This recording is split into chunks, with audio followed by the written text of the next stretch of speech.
السلام عليكم ورحمة الله تعالى وبركاته. قياري كوسو دبادا شيكوينكي ugu xiisaha badnaa wararka suuqa kliibsiga ciyaartoyda fadlan hadii channelka aad ku cusub tahay oo aad nagu soo biirtay subscribe gambalelkana riix si uu ku soo gaaro hadba warbixinada ugu xiisaha badnaa ee ku soo korna channelkeena. Kooxda kubadda cagta ee Manchester United ee ka dhisan horyaalka wadankaasi Ingiriiska ayaa guud ahaanba sheegtay inaysan suurtagal noqon doonin labada ciyaaryahan ee Chris Smalling iyo Alexis Sanchez oo waqtigan amaahda kaga maqnaa kooxda Manchester United in aanan loo kordhin doonin xil ciyaareedka soo socda amaahda kooxaha ay la joogaan waqtiga kan xaadirka sida Roma iyo Inter Milano. Maamulka sare ee kooxda kubadda cagta Manchester United ayaa doonaya labadan ciyaartoyba in heshiis joogto ah lala saxiixan doono maadaama Manchester United aysan diiwaan gelinin wada hadallo heshiis kordhin kale ku aadan xidigaha Smalling iyo Alexis Sanchez. Man qorsheeda kaliya waxay tahay xil ciyaareedkani guud ahaan bay iska iibiyaan labadaas ciyaartoyga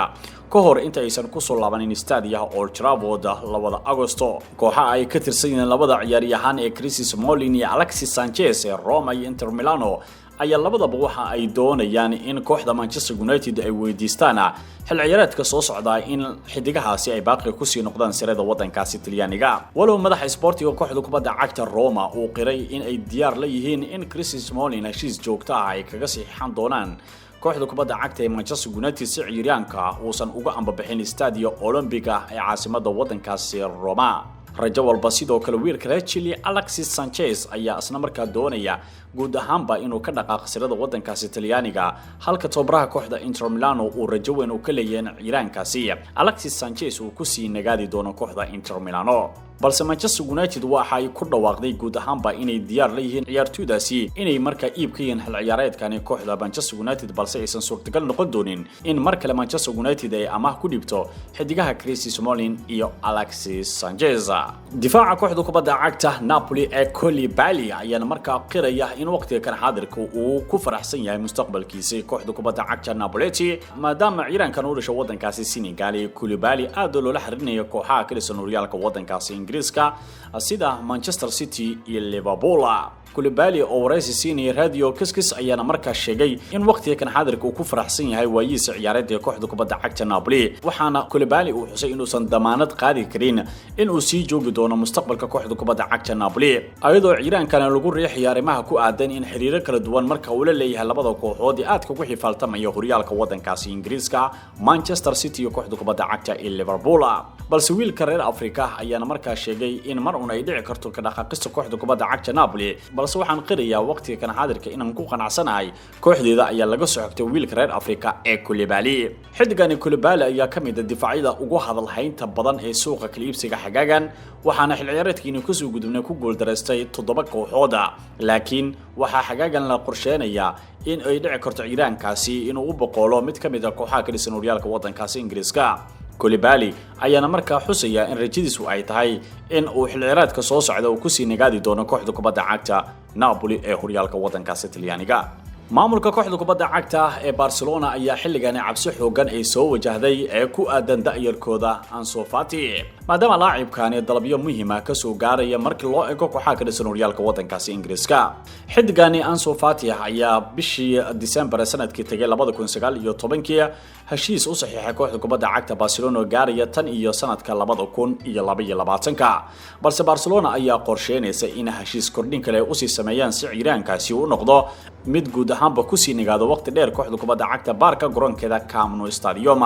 Manchester United ayaa ciyaaryahankani baahi xoogan u qabtay balse waxa arrinkaasi ka hor istaagay madaxda sare kooxda kubadda cagta Barcelona oo xusayay in waqtiga kan xaadirka da'yarkaasi uusan iibkeen kooxda kubadda cagta Barcelona. Barcelona ma aysan cadeeynin qorshaheedii ugu dambeeyay ee xidiga Ansu Fati maadaama laacibka Stadio Camp Nou uu ku haysto heshiis gaariga tan iyo sanadka 2022. tababaraha kooxda kubadda cagta Manchester United ee macallin Ole Solskjaer ayaa markaa sheegaya in muhiimadiisu ay tahay isku day xoogan in kooxdu markaa ay sameeyso maadaama laacibkaasi Ansu Fati xilligan ballanqaad xoogan uu ka haysto madaxweynaha kooxda kubadda cagta Barcelona isagoona markaa uu ka mid yahay ciyaartoyda ugu muhiimsan ee garabka u noqon kara hogaanka kooxda kubadda cagta ee Barcelona. xidigani Ansu Fati ayaa abiisa wuxuu la doonayaa wiilkiisa inuu ku sii nagaado kooxda kubadda cagta Barcelona. maamulka kooxda kubadda cagta Paris Saint-Germain ayaa ku dhawaaqay inaysan hubin in kooxda kubadda cagta Barcelona ay xil ciyaareedkani la wareegi karto xidig reer Brazil ee Neymar Jr. sida bay daawacday jirada Sky Sport waxaana laga soo xiganayaa madaxda sare ee kooxda kubadda cagta Paris Saint-Germain in xilligan Barcelona ay ku fashilantay damacadii ku aadan in Neymar markale dib ugu celiso istaadiyaha Camp Nou ay ugu wardabeysay sanadkii 2017 xilligaasi ee kooxda Paris Saint-Germain ay kula soo wareegtay adduuncageed gaari 222 milyan oo lacagta Euro-ga xidigan reer Brazil ee Neymar Jr ayana labadii bilood ugu dambeysay aad ugu ololeynayay in uu ku laabto kooxda kubadda cagta ee Barcelona isagoo xiriir aad u wanaagsan balale qaar kamid ah ciyaartoyda kooxda kubadda cagta ee Barcelona kooxda kubadda cagta Paris Saint-Germain ayaa horay u soo bandhigtay shuruudo kala duwan oo ay kooxda kubadda cagta Barcelona laga doonayay inay ka soo jawaab celiyaan balse waxa muuqanaysa inuu xidiga reer Brazil Neymar oo kooxda kubadda cagta Paris Saint-Germain oo garoonkeeda ku sii nagaadi doono tan iyo xil ciyaareedka soo socda maadaama xilligan aysan muuqanin ifafaalo ku aadan in kooxda kubadda cagta Barcelona markale dib u bilaabi karto wada hadallada ku aadan xidiga reer Brazil Neymar Jr sidaasi waxa ku lumi doonta rajadii iyo hamigii weynaaba uu lahaa wiilka reer Brazil Neymar kulabashadiisa istaadiyaha Camp Nou ee kooxda kubadda cagta Barcelona marba hadii madaxweynaha kooxda kubadda cagta Barca uu ka gaabsanaya arrimaha ku aadan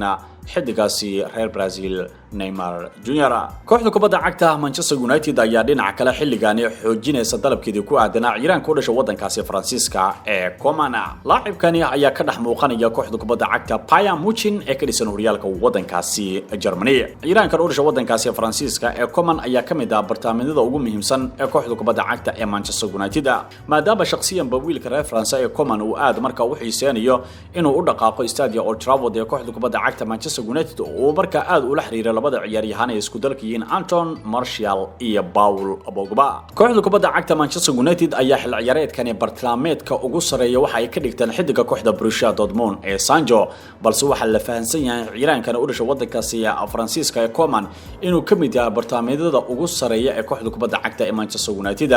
xidigan ayaa shakhsiyan bal aaminsan yahay in uu diyaar u yahay inuu dhageysto dalab ku aadan kooxda kubadda cagta ee Manchester United tababaraha kooxda kubadda cagta ee Manchester United ayaa wada qorshihiisii ugu dambeeyay asagoo doonaya in uu la soo wareego ciyaaryahanka kooxda Borussia Dortmund ee Sancho kadibna markaa ay u dhaqaaqaan laacibka kooxda kubadda cagta Bayern Munich ee Coman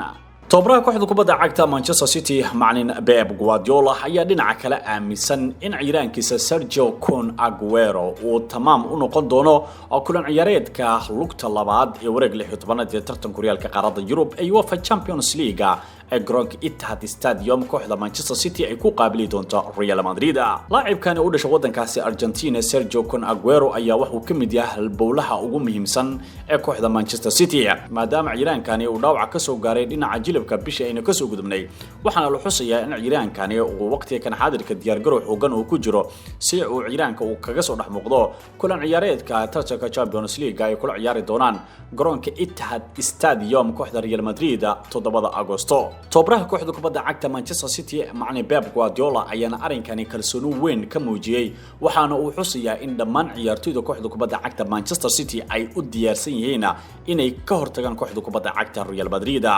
tani waa mid aan kalsooni weyn ku qabo maadaama ciyaaryahanka Sergio Kun Aguero uu dadaal aad u sareeya uu wado si ciyaaryahanku markaa uu kaga mid noqdo ciyaartoyda line-up-ka ugu horeysa ee kooxda kubadda cagta ee Manchester City waxaan diyaar la nahay inaan markaa qoosino kooxda kubadda cagta Real Madrid sidaasi waxa laga soo xigtay tababaraha kooxda kubadda cagta Manchester City macallin Pep Guardiola ciyaaryahanka ka tirsan kooxda kubadda cagta Inter Milan ee Lautaro Martinez ayaa wali wada qorshihiisii ku aadan inuu ku biiro kooxda kubadda cagta Barcelona ee ka dhisan horyaalka wadankaasi Isbaanishka maadaama ciyaaryahankan ka tirsan kooxda Inter Milan ee Lautaro Martinez xilligan kooxda uu doonayay Barcelona aysan ka soo jawaab celinin ficil ku aadan in ciyaaryahanka ay u qorsheenayaan baxil ciyaareedkan inuu ka dago iyo Nou Camp ee kooxda kubadda cagta Barcelona xidigani ayaana markaa xusaya in dalabyo muhiim ah dhawaan ka soo gaaray waa toddobaadkii ugu dambeeyay qaar ka mid ah kooxaha ka dhisan horyaalka wadankaasi Ingiriiska warbaahinada qaar ayaa warinaya in kooxda kubadda cagta Barcelona ay qorsheynayso inay markaa diyaar la tahay inay waqtiga kan xaadirka ay dib u soo celiso wada hadaladii ay ku doonayaan wiilka Argentina Lautaro Martinez maadaama Barcelona aysan xilligan dhigeysan karin qiimaha heshiiskiisa lagu burburin karo taa oo gaaraysa adduuncageed gaaraya 111 milyan oo lacagta Euro-ga madaxweynaha kooxda kubadda cagta Barcelona wuxuu doonayaa Inter Milan inuu ka dhaadhiciyo in ciyaaryahankaasi ay ku qaataan qiimo gaaraya 65 milyan oo lacagta Euro-ga oo si kaasha loogu gacan gelin doono kooxda reer Talyaani Inter Milano xidigani ka tirsan kooxda Inter ee Lautaro Martinez ayaana toddobaadkii ugu dambeeyay waxa uu cadeeyay in xilligan uu diyaar u yahay kooxda kubadda cagta Barcelona ku biristeeda maadaama ciiraankani sidoo kale hore u cadeeyay in heshiis shakhsiyad uu la gaaray kooxda kubadda cagta ee Barcelona waxaana kooxda Inter Milan ay dhigaysan doontaa oo kaliya qiimo gaaraya 112 milyan halka Barcelona ay dareynayso in wada hadallada dib u bilaabi doonto balse kaliya wada hadaladeeda uu ku ekaan doono qiimo gaaraya 65 milyan oo lacagta Euro-ga oo ay markaa ku qiimeyn karaan ciidaankaasi Lautaro Martinez in lagu geyn karo horyaalka wadankaas Isbaanishka